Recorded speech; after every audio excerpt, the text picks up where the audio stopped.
നമ്മൾ പലസ്തീനായി പോയി ജെറൂസലേമിൽ നിന്ന് ജെറീക്കോയിലേക്ക് യാത്ര ചെയ്യുമ്പോൾ കാരണം 20 കിലോമീറ്റർ ആകുമ്പോൾ പിന്നീട് 10 കിലോമീറ്റർ കൂടി ഉണ്ട് ജെറീക്കോയ്ക്ക്. നമ്മൾ താഴേക്ക് ഇറങ്ങിയാണ് പോകുന്നത്.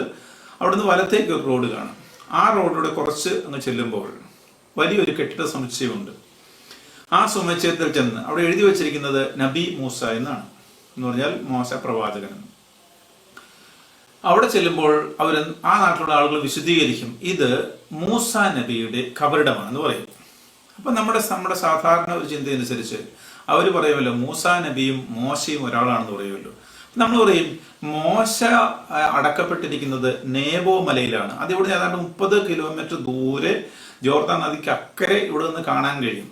അപ്പൊ മോശയെ കുറിച്ച് അടക്കപ്പെട്ടത് എവിടെയാണെന്ന് ബൈബിള് നമുക്ക് നിയമാവർത്തന പുസ്തകത്തിന്റെ 34-ാം അധ്യായം 1 മുതൽ 6 വരെയുള്ള വാക്യങ്ങൾ വായിക്കാനായിട്ട് കഴിയും.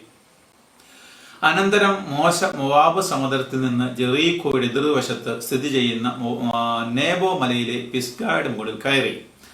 പിന്നീട് 5-ാം വാക്യം ഇങ്ങനെയാണ്: കർത്താവിന്റെ ദാസനായ മോശ അവിടുന്ന് അരുളി ചെയ്തതുപോലെ മോവാബ് ദേശത്ത് വെച്ച് മരിച്ചു. മോവാബ് ദേശത്ത് ബത്പയോറിന് എതിരെയുള്ള താഴ്വരയിൽ അവൻ സംസ്കരിക്കപ്പെട്ടു. എന്നാൽ ഇന്ന് വരെ അവന്റെ ശവകുടീരത്തിന്റെ സ്ഥാനം ആർക്കും അറിയില്ല. ഇങ്ങനെ നമ്മൾ വായിച്ചു കഴിയുമ്പോൾ പിന്നെ എങ്ങനെയാണ് ഇവിടെ ജോർദാൻ ഇക്കരെ ഒരു കബറിടം വരുന്നത് നമ്മൾ ചോദിക്കുമ്പോൾ അവരത് വിശദീകരിക്കും. അതിന് പല പാരമ്പര്യങ്ങളുണ്ടെന്ന് പറയും.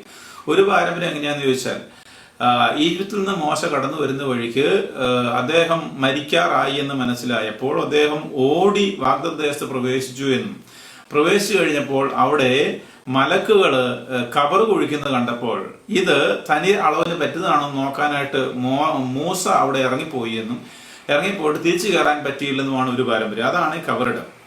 വേറൊരു പാരമ്പര്യം അവർ പറയുന്നത് മൂസാ നബി അടക്കപ്പെട്ടത് നേബോ മലയിലാണ്. പക്ഷെ മണ്ണിനടിയിൽ ഇങ്ങനെ കടന്നപ്പോൾ അവിടെ കിടന്ന അസ്വസ്ഥനായ മൂസാ നബി മണ്ണിനടിയിലൂടെ ഉരുണ്ട് ജോർദാൻ നദിയുടെ അടിയിലൂടെ ഉരുണ്ട് ഇവിടെ വന്ന് അവിടെ കിടന്നതാണ് ഈ കബറിടം എന്ന് പറയും. ഇങ്ങനെ പല കഥകൾ ഉണ്ടാക്കി പറയുമ്പോൾ, എന്നാൽ ഇതിൽ നിന്ന് വ്യത്യസ്തമായ ഒരു വിവരണം സഹീഹ് ബുഖാരി കൊടുത്തിട്ടുമുണ്ട്. അപ്പോൾ നമുക്ക് ഈ സ്ഥലത്തെ കുറിച്ചൊന്ന് പഠിക്കണമെന്ന് തോന്നും. അത് നമ്മൾ പഠിച്ചു വരുമ്പോൾ, അതിന്റെ ചരിത്രം പഠിച്ചു വരുമ്പോൾ നമ്മൾ കാണുന്നത് എങ്ങനെയാണ്, മുസ്ലിങ്ങളുടെ പടയോട്ടങ്ങൾക്ക് ശേഷം ആ പ്രദേശം മുഴുവനും മുസ്ലിങ്ങൾ വ്യാപിച്ചു കഴിഞ്ഞപ്പോൾ മെക്കയിലേക്കുള്ള തീർത്ഥാടനം ഉണ്ടായിരുന്നു. മെക്കയിലേക്ക് തീർത്ഥാടനം ഉണ്ടാകുമ്പോൾ ഈ തീർത്ഥാടകർ പോകുന്ന വഴിയായിരുന്നു ഇത്. ആ വഴിയിൽ 1269 മാമലൂക്ക് സുൽത്താനായിരുന്ന ബേബാർസ് അവിടെ ഒരു ചെറിയൊരു പള്ളി പോലെ ഒരെണ്ണം സ്ഥാപിച്ചു. അവിടെ നിന്ന് ആളുകൾക്ക് അക്കരെ കാണുന്ന മലയിലേക്ക് നോക്കി മൂസാ നബിയെ വണങ്ങിയിട്ട് പോകുക എന്നതായിരുന്നു ലക്ഷ്യം. പിന്നീട് തീർത്ഥാടകർ അവിടെ ഇങ്ങനെ വന്നു തുടങ്ങിയപ്പോൾ അവർ കുറേശ്ശെ അവർക്ക് സൗകര്യത്തിനായിട്ട് മുറികൾ പണിതു തുടങ്ങി. അത് സാവധാനത്തിൽ മൂസാ നബിയുടെ ഖബറിടമാണെന്ന്, അവിടെ നിന്നാണ് അവർ വണങ്ങിക്കൊണ്ടിരുന്നത്, അവിടെ അത് ഖബറിടമാണെന്ന് അവരങ്ങ് സ്ഥാപിച്ചു. അപ്പോൾ അങ്ങനെ അത് ഖബറിടമായിട്ട് മാറി. 1470-80 കാലഘട്ടത്തിൽ ഇന്ന് നമ്മൾ കാണുന്ന വലിപ്പത്തിലുള്ള വലിയ കെട്ടിട സമുച്ചയങ്ങളൊക്കെ അവർ പണിതു. തുടർന്ന് അത് കുറെ കാലത്തേക്ക് രാജകുടുംബത്തിലെ പ്രശ്നങ്ങൾ കാരണം അവഗണിക്കപ്പെട്ടിരുന്നു. പിന്നീട് 1820 തുർക്കികൾ അത് പൂർണ്ണമായിട്ടും പുനരുദ്ധരിച്ചതിന് ശേഷം വളരെ പ്രധാനപ്പെട്ട ഒരു കാര്യം അവർ ചെയ്തു. അതെന്താന്ന് ചോദിച്ചാൽ, ക്രൈസ്തവരുടെ വിശുദ്ധ വാരത്തിൽ വലിയ ആഴ്ചയിൽ ദുഃഖ ശനിയാഴ്ച സ്നാനസ്നാനം സ്വീകരിക്കുമല്ലോ, അന്ന് കർത്താവിന്റെ കബറിടത്തിൽ നിന്ന് പ്രദക്ഷിണമായിട്ട് ആളുകൾ വലിയൊരു പ്രദക്ഷിണമായിട്ട് ജോർദാൻ നദിയിലേക്ക് പോകാറുണ്ട്. അപ്പൊ ഈ സ്ഥലത്തിനടുത്താണ് കർത്താവ് ജ്ഞാനസ്നാനം സ്വീകരിച്ചു എന്ന് പാരമ്പര്യം പറയുന്ന സ്ഥലം. അപ്പൊ അവിടേക്ക് പോയി അവിടെ ആഘോഷമായിട്ട് ജ്ഞാനസ്നാനം സ്വീകരിക്കുന്ന രീതി ഉണ്ടായിരുന്നു. ഇന്നും അതവിടെ അനുവദിച്ചിട്ടുണ്ട്. വർഷത്തിൽ ഒരിക്കൽ കത്തോലിക്കർക്കും ഒരിക്കൽ ഓർത്തഡോക്സുകാർക്കും പോകാനുള്ള അനുവാദം ഇസ്രായേൽ ഗവൺമെന്റ് ഇപ്പോഴും കൊടുക്കുന്നുണ്ട്. കാരണം അത് മിലിറ്ററി സോണാണ്, അല്ലെങ്കിൽ അനുവാദം ഇല്ല. അപ്പോ ഈ ആഘോഷത്തെ മറികടക്കാൻ, അല്ലെങ്കിൽ അതിനെ ചെറുതാക്കി കാണിക്കാൻ വേണ്ടിയിട്ട് ഇവരെന്ത് ചെയ്യുമെന്ന് ചോദിച്ചാൽ, ഈ വെള്ളിയാഴ്ച, അതായത് ക്രിസ്ത്യൻ കലണ്ടർ അനുസരിച്ച് വരുന്ന ആ വെള്ളിയാഴ്ച ജെറൂസലേമിലെ അൽ അക്സ മോസ്കിലെ പ്രാർത്ഥനയ്ക്ക് ശേഷം ആഘോഷമായി വലിയൊരു പ്രദർശനമായിട്ട് ഈ നബി മൂസ എന്ന് പറയുന്ന ഈ സ്ഥലത്തേക്ക് പോവുകയും അവിടെ ഒരാഴ്ച ആഘോഷങ്ങൾ ചെലവഴിക്കുകയും ചെയ്ത് ഒരു പെരുന്നാൾ അങ്ങോട്ട് സ്ഥാപിച്ചെടുത്തു. പിന്നീട് അത് ജോർദാനിയൻ ഗവൺമെന്റ് ഇവിടുത്തെ ഉണ്ടായിരുന്ന ഭീകര പ്രവർത്തനങ്ങൾ കാരണം സപ്രസ് ചെയ്ത് കളയുകയാണ് ചെയ്തത്. ഇതിൽ നമ്മൾ ശ്രദ്ധിക്കേണ്ട കാര്യം എന്താന്ന് പറഞ്ഞാൽ, ഇവരുടെ എല്ലാ ഫീസ്റ്റുകളും ലൂനാർ കലണ്ടർ അനുസരിച്ചാണ് അവർ ചെയ്തിരിക്കുന്നത്, അവരുടെ കലണ്ടർ അനുസരിച്ചാണ്. എന്നാൽ ഈ ഒരെണ്ണം മാത്രം അവർ ചെയ്തിരിക്കുന്നത് ക്രിസ്ത്യൻ കലണ്ടർ അനുസരിച്ചാണ്. അപ്പോൾ അതിന്റെ പിന്നിലുള്ള വികാരം എന്താണ് നമുക്ക് മനസ്സിലാക്കാവുന്നതേ ഉള്ളൂ. നമ്മൾ ബൈബിളിൽ പറയുന്ന വായിക്കുന്ന നമ്മൾ അറിയുന്ന പ്രവാചകനായ മോശയല്ല മൂസാ നബി ഇവരുടേത്. അത് ഉറപ്പാണ്, പല കാരണങ്ങളാൽ. ഒന്ന്, ഈ വിധത്തിൽ അവരുണ്ടാക്കിയെടുത്ത കഥകളുടെ ഒരു ആകത്തുകയാണ് ഖുറാനിലെ മൂസാ നബി എന്ന് പറയുന്നത്, അല്ലെങ്കിൽ ഇവർ വിശ്വസിക്കുന്ന മൂസാ നബി. അതിനകത്ത് ഇങ്ങനെ അവരുണ്ടാക്കിയെടുത്ത സാധനങ്ങളാണുള്ളത്. അതൊരു വിഗ്രഹമാണെന്നല്ലേ നമുക്ക് പറയാനായിട്ട് സാധിക്കുകയുള്ളൂ. രണ്ടാമത്, ബൈബിളിലെ മോശയുടെ ഖബറിടം നേവോ മലയിലാണ്. അത് ആർക്കും അറിയത്തില്ല എന്നും പറഞ്ഞിട്ടുണ്ട്. അത് പലസ്തീനയ്ക്കകത്തല്ല. മൂന്നാമത്തെ കാര്യം, സഹീഹ് ബുഖാരിയുടെ ഇംഗ്ലീഷ് ആണെങ്കിൽ 2-ാം വോള്യത്തിൽ 23-ാമത്തെ ഗ്രന്ഥത്തിന്റെ 423-ാമത്തെ ഹദീസ് പറയുന്നത് മുഹമ്മദിന് ഈ ടോംബ് എവിടെയാണെന്ന് അറിയാമായിരുന്നു എന്നാണ്. എന്നാൽ അത് ആർക്കും അറിഞ്ഞുകൂടാന്നാണ് ബൈബിളിൽ പറഞ്ഞിരിക്കുന്നത്. മുഹമ്മദിനെ അറിയാം, മുഹമ്മദ് ഒരു മനുഷ്യനാണെന്ന് പറയുന്നുണ്ട്. അപ്പൊ മുഹമ്മദിന് അറിയാമായിരുന്ന ആരുടെ ഒരു ടോംബാണ് ഈ പറയുന്നത്. എന്നാൽ ഇവര് മൂസാ നബിയെ കുറിച്ച് പറയുന്ന പാരമ്പര്യങ്ങളൊന്നും ബൈബിളിലെ മോശയുമായിട്ട് പാസ്സാകുകയില്ല. അപ്പോൾ അതിപ്രധാനമായ നിയമം നൽകിയ ഈ മോശയെ കുറിച്ച് ഇപ്രകാരം കഥകൾ ഉണ്ടാക്കുമ്പോൾ ഖുറാനിൽ പറയുന്ന മറ്റ് പ്രവാചകന്മാർ ആരാണ്, ഇത് ഈ പ്രവാചകന്മാർ തന്നെയാണോ എന്ന് അന്വേഷിക്കാനുള്ള ഒരു താല്പര്യം നമുക്ക് സ്വാഭാവികമായിട്ടുണ്ടാവും. നമ്മൾ ഖുറാനിലെ പ്രവാചകന്മാരെ കുറിച്ച് അന്വേഷിക്കുമ്പോൾ ഒന്നാമത്തെ കാര്യം, നമ്മൾ ബൈബിൾ കാണുന്ന പോലെ വിവരണങ്ങളൊന്നും അവിടെയില്ല. അതിങ്ങനെ അവിടെ ഇവിടെ ഓരോ കാര്യങ്ങൾ പറയുന്നത് മാത്രമേ ഉള്ളൂ. ആരാണ് പ്രവാചകന്മാർ എന്ന് ചോദിച്ചാൽ, അള്ളാഹുവിന് അനുയോജ്യമായ ജീവിതം നയിക്കാൻ മനുഷ്യനെ സഹായിക്കുന്നതിന് വേണ്ടി അള്ളാഹു അയക്കുന്ന സന്ദേശവാഹകന്മാരാണ് പ്രവാചകന്മാരാണെന്നാണ് അവരുടെ നിർവചനം. പ്രവാചകന്മാർക്ക് സന്ദേശം കിട്ടിയിരുന്നത് മലക്കുകൾ വഴിയിട്ടാണ്. മലക്കുകളാണ് പ്രവാചകന്മാർക്ക് സന്തോഷം കൊണ്ടു കൊടുക്കുക. മനുഷ്യ ചരിത്രത്തിൽ മാറ്റിവെക്കാൻ കഴിയാത്ത ഒന്നാണ് പ്രവാചക ധർമ്മം എന്നാണ് അവരുടെ സാധാരണ ചിന്ത. പ്രവാചകന്മാർ പൂർണ്ണ മനുഷ്യരാണ്, അതിനകത്ത് അതിൽ കൂടുതലൊന്നുമില്ല. എങ്കിലും ചില ആളുകൾക്ക് അത്ഭുതങ്ങൾ പ്രവർത്തിക്കാനായിട്ടുള്ള കഴിവുണ്ടായിരുന്നു എന്നവർ പറയും.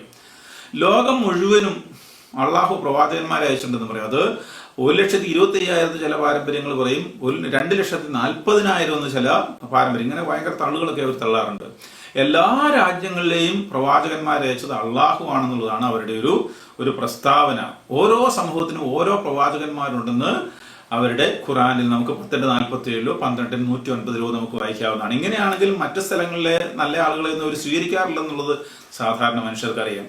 പുരുഷന്മാരെ മാത്രമേ അള്ളാഹു പ്രവാചകന്മാരായിട്ട് അയച്ചിട്ടുള്ളൂ. അത് ഖുറാന്റെ 12:109 പറഞ്ഞിട്ടുണ്ട്. മനുഷ്യരിൽ ഏറ്റവും ഉന്നതരായ ഒരു പ്രവാചകന്മാരാണ്. അത് ഖുറാന്റെ 4:69 കാണാം. അവരെല്ലാവരും തുല്യരാണ്. 2:136 കാണാം. മുഹമ്മദാണ് അല്ലാഹുവിന് സമർപ്പിതയായ പ്രവാചകന്മാരിൽ ഏറ്റവും ഒന്നാമൻ. അതായത് മാനവരിൽ ഏറ്റവും ഉന്നതനായിട്ട് നിൽക്കുന്നത് മുഹമ്മദാണെന്ന് അവർ പറഞ്ഞു വിടുന്നത്. പേര് പറഞ്ഞിട്ടുള്ള പ്രവാചകന്മാർ എത്ര പേരുണ്ട് ഖുറാനിൽ എന്ന് ചോദിച്ചാൽ അത് 25 പേരാണ്. ഇവരെല്ലാവരും ഒരേ ലക്ഷ്യമാണ്, അള്ളാഹുവിലേക്ക് മനുഷ്യനെ നയിക്കാൻ വേണ്ടിയിട്ടാണ് ഈ ലോകം മുഴുവൻ പ്രവാചകന്മാരെ അയച്ചതെന്നാണ് അവർ പറയുക. പിന്നെ അവരുടെ അടുത്ത ഒരു തള്ളെന്താന്ന് ചോദിച്ചാൽ, മുസ്ലിങ്ങൾ മാത്രമേ എല്ലാ പ്രവാചകന്മാരെ സ്വീകരിക്കുന്നുള്ളൂ, ബാക്കി എല്ലാവരും അങ്ങനെ സ്വീകരിക്കുന്നവരല്ല.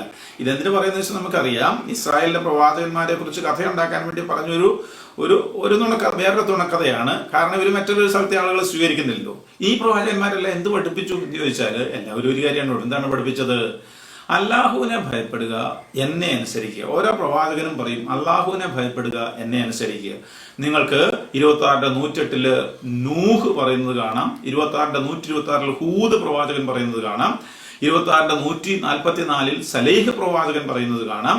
26:163 ലൂത്ത് പ്രവാചകൻ എന്ന് പറയുന്നത് കാണാം. 26:179 ഷുഐബ് പ്രവാചകൻ ഇത് തന്നെ, അള്ളാഹുവിനെ ഭയപ്പെടുക, എന്നെ അനുസരിക്കുക എന്ന് പറയുന്നത് കാണാം. പ്രവാചകന്മാരെ അനുസരിക്കാതിരുന്നാൽ അള്ളാഹു ശപിക്കും എന്നും പറഞ്ഞിട്ടുണ്ട്. പ്രവാചകനെ സ്വീകരിക്കുകയാണെങ്കിൽ അള്ളാഹുവിനെ അവന്റെ ദൂതിനെ അനുസരിക്കുന്നവരെ സ്വർഗത്തോപ്പിൽ പ്രവേശിപ്പിക്കുമെന്നാണ് പറയുന്നത്. നമുക്ക് ഈ പ്രവാചകന്മാരുടെ ഒരു പൂർണ്ണമായ പട്ടിക കാണുകയില്ല, കുറെ അധികം ആളുകളുടെ പട്ടിക നിങ്ങൾക്ക് ഖുറാന്റെ 6:83 മുതൽ 87 വരെ വായിക്കാവുന്നതാണ്. ഞാൻ നിങ്ങൾക്കായി പട്ടിക ഇവിടെ തരാം. ഖുറാനുള്ള പ്രവാചകന്മാർ 25 പേരുടെ പട്ടികയാണ് ഞാൻ ഇവിടെ തന്നിരിക്കുന്നത്. ആദം നബിയുണ്ട്, ഇദ്രീസ് നബിയുണ്ട്, നൂഹ് നബിയുണ്ട്, ഹൂദ് നബിയുണ്ട്, സ്വലീഹ് നബിയുണ്ട്, ഇബ്രാഹിം നബിയുണ്ട്, ലൂത്ത് നബിയുണ്ട്, ഇസ്മായിൽ നബിയുണ്ട്, ഇഷാഖ് നബിയുണ്ട്, യാക്കൂബ് നബിയുണ്ട്, യൂസുഫ് നബിയുണ്ട്, അയ്യൂബ് നബിയുണ്ട്, ഷുഐബ് ഉണ്ട്, മൂസയുണ്ട്, ഹറൂനുണ്ട്, ദുൽഖിഫ്ലുണ്ട്, ദാവൂദ് നബിയുണ്ട്, സുലൈമാൻ ഉണ്ട്, ഇലിയാസ് ഉണ്ട്, യൂനൂസ് ഉണ്ട്, സക്കറിയ ഉണ്ട്, യഹ്യ ഉണ്ട്, ഈസാ ഉണ്ട്, മുഹമ്മദ് ഉണ്ട്. ഇവരൊന്നും നമുക്ക് പ്രവാചകന്മാരല്ല. കാരണം ബൈബിള് പറയുന്ന പ്രവാചകന്മാരെ കുറിച്ചുള്ള കാഴ്ചപ്പാട് തീർത്തും വ്യത്യസ്തമായ ഒരു കാഴ്ചപ്പാടാണ്. ആദം നമുക്ക് പ്രവാചകനല്ല. കാരണം എന്താണ്? ആദം മനുഷ്യകുലത്തെ പാപത്തിന്റെ അടിമത്തത്തിലേക്ക് നയിച്ചയാളാണ്. ലോത്ത് നമുക്ക് പ്രവാചകനല്ല. കാരണം അബ്രഹാത്തിന് ലഭിക്കാമായിരുന്ന നന്മകളെല്ലാം നല്ല ദേശം സ്വന്തമാക്കിക്കൊണ്ട് പോയി തകർന്നു പോയ ഒരാളാണ് ലോത്ത്. ഇങ്ങനെ ബൈബിളിൽ കേട്ട് പരിചയമുള്ള ആളുകളെ കുറിച്ച് കഥകൾ ഉണ്ടാക്കി, നേരത്തെ പറഞ്ഞത് മോശയെ കുറിച്ച് കഥകൾ ഉണ്ടാക്കി എന്ന് പറഞ്ഞതുപോലെ വന്ന പ്രവാചകന്മാരാണ് ഇവരുടെ പ്രവാചകന്മാരെന്ന് പറയുന്നത്. ഈ ബൈബിളിൽ ആരാണ് പ്രവാചകൻ നമ്മൾ നോക്കുമ്പോൾ ദൈവത്തിന്റെയും മനുഷ്യരുടെയിലുള്ള മധ്യസ്ഥന്മാരാണ് പ്രവാചകന്മാര്. ദൈവത്തിന് വേണ്ടി മനുഷ്യരോട് സംസാരിക്കുന്നയാളും മനുഷ്യന്റെ കാര്യങ്ങൾ ദൈവത്തോട് പറയുന്നയാളും മനുഷ്യന് വേണ്ടി മാധ്യസ്ഥ അപേക്ഷിക്കുന്ന ആളുമാണ് പ്രവാചകന്മാര്. ദൈവം ആഗ്രഹിക്കുന്ന കാര്യങ്ങൾ ദൈവം ആഗ്രഹിക്കുന്ന സമയത്ത് ദൈവം ആഗ്രഹിക്കുന്ന വിധത്തിൽ ദൈവം ആഗ്രഹിക്കുന്ന വ്യക്തികളോട് സംസാരിക്കുന്നവരാണ് പ്രവാചകന്മാര്. ഓരോ കാലഘട്ടത്തിലും ഓരോ സമയത്തും ആ ജനത്തിന്റെ ആത്മീയ പുരോഗതിക്ക് വേണ്ടി ദൈവത്തിന് വേണ്ടി ജനത്തോട് സംസാരിച്ചവരാണ് അവര്. മനസാക്ഷിയിൽ അധിഷ്ഠിതമായിട്ട് ആത്മീയത കെട്ടിപ്പടുത്ത മനുഷ്യരാണ്. കർത്താവാണ് ഏകദൈവം എന്ന് പ്രഘോഷിച്ചവരാണ്. നമ്മൾ ഏശയ്യായുടെയോ ജെറമിയായുടെയോ എസെക്കിയേലിന്റെയോ ഹോസിയയുടെയൊക്കെ വായിച്ചാൽ ഏകദൈവമാണ് കർത്താവ് എന്ന് പ്രഘോഷിച്ചവരാണ് അവര്. ചിലര് കുടുംബജീവിതത്തെ കുറിച്ചാണ് പ്രസംഗിച്ചിട്ടുള്ളത്, ചിലർ സാമൂഹ്യ നീതിയെ കുറിച്ചാണ്, ആമോസിനെ പോലെയുള്ളവർ. ഇങ്ങനെ വ്യത്യസ്തമായിട്ടുള്ള സന്ദേശമാണ് പ്രവാചകന്മാർ ദൈവത്തിന് വേണ്ടി കൈമാറിയിരുന്നത്. ഇനി ഖുർആൻ പോലെയല്ല, സ്ത്രീകളെയും കർത്താവ് പ്രവാചകന്മാരായിട്ട് അയച്ചിട്ടുണ്ട്. ദൈവവചനം പ്രസംഗിച്ചവരും ദൈവവചനമായ ക്രിസ്തുവിലേക്ക് വിരൽ ചൂണ്ടിയവരുമാണ് പ്രവാചകന്മാർ. അതുകൊണ്ട് തന്നെ ഈ ദൈവവചനത്തിന്റെ മനുഷ്യാവതാരത്തെ കുറിച്ച് മുൻകൂട്ടി പ്രവാചകന്മാർ പ്രവചിച്ചിരുന്നു. ഇസ്രായേലിനെ അവരുടെ ഗോത്ര സംസ്കാരത്തിൽ നിന്നും ഗോത്രപരമായ ഒരു ആത്മീയ ചിന്തയിൽ നിന്നും വളർത്തി പുതിയ നിയമത്തിന്റെയും ക്രിസ്തുവിന്റെയും ആത്മീയതയിലേക്ക് പടിപടിയായിട്ട് വളർത്തിക്കൊണ്ടുവന്നത് പ്രവാചകന്മാരാണ്. അതുകൊണ്ട് അത്രയും പ്രധാനപ്പെട്ട ഒരു കാര്യമാണ് പ്രവാചകന്മാർ ചെയ്തുകൊണ്ടിരിക്കുന്നത് ബൈബിളിൽ. അതിനെക്കുറിച്ചുള്ള ഡോക്യുമെന്റ് തെളിവുകളൊക്കെ നമുക്ക് കാണാം. ബൈബിളിലെ പ്രവാചകന്മാരുടെ പേര് പറഞ്ഞിട്ടുള്ള 51 പ്രവാചകന്മാരുടെ ലിസ്റ്റാണ് ഞാൻ നിങ്ങൾക്ക് സ്ക്രീനിൽ കൊടുക്കുന്നത്. നമ്മൾ പറഞ്ഞു തീർക്കുന്നില്ല, കാരണം അത്രയും സമയം നമുക്ക് നഷ്ടമാകുന്നത് കൊണ്ട്. ഇതിനകത്തുള്ള ചില വ്യക്തികൾ എടുത്ത് കഥകൾ ഉണ്ടാക്കിയിട്ടാണ് ഖുറാനിൽ പ്രവാചകന്മാരെ അവതരിപ്പിച്ചിരിക്കുന്നത്. അതുകൊണ്ട് തന്നെ അത് വിഗ്രഹങ്ങളാണ്, അവരുണ്ടാക്കിയ കഥകളാണ്. ഉദാഹരണം, വളരെ പ്രധാനപ്പെട്ട പ്രവാചകനാണല്ലോ ഇബ്രാഹിം എന്ന് അവർ പറയുന്നത്. ബൈബിളിലെ അബ്രാഹമാണെന്ന് പറയും. പക്ഷെ ഇബ്രാഹിം ആരാണെന്ന് ചോദിച്ചാൽ ഈ ഖുറാനിലെ ഇബ്രാഹിം അല്ല ബൈബിളിലെ അബ്രാഹം. അത് അവരുടെ ഡോക്യുമെന്റിൽ തന്നെ ഉണ്ട്.